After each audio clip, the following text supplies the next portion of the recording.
Како фирмата ГВЦ Системи знаела кој ќе го добие тендерот за софтверот за определување на просечна брзина на возила и изрекување казни тежок 104.786 евра и дека системите ќе бидат набавени од кај нив.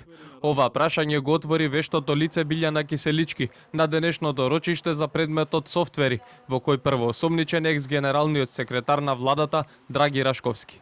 Вештачењето покажало и дека голем дел од парите за 3 од 4 тендери од предметот завршиле во оваа фирма, која подоцна набавила возила Volvo, а за едно од возилото дале одобрение за управување на Вероника Рашковска, сопруга на поранешниот Владин Генсек. Нејасно е како знаеле кој ќе ги добие тендерите и дека ќе бидат набавени системите од кај нив.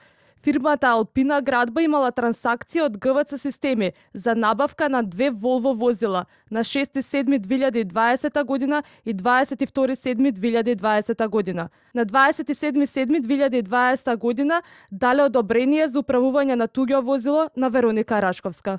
Вештачењето покажало и дека Модинг Енергетика, фирмата која го добила тендерот за метални кабини за потребите на софтверот за биометриска идентификација, вреден 22.983 евра, кабините ги набавила од ГВЦ Системи. Незината состојба нагло се подобрила, бидејќи во 2017 година фирмата преживувала од позајмици, а веќе во 2020 година 84% од приходите и биле од државни органи. Финансиското вештачење пак покажало и дека лицето Мухамед Халили вршело повеќе исплати во име на фамилијата Рашковски, а имало платено и рата за кредит на првообвинетиот.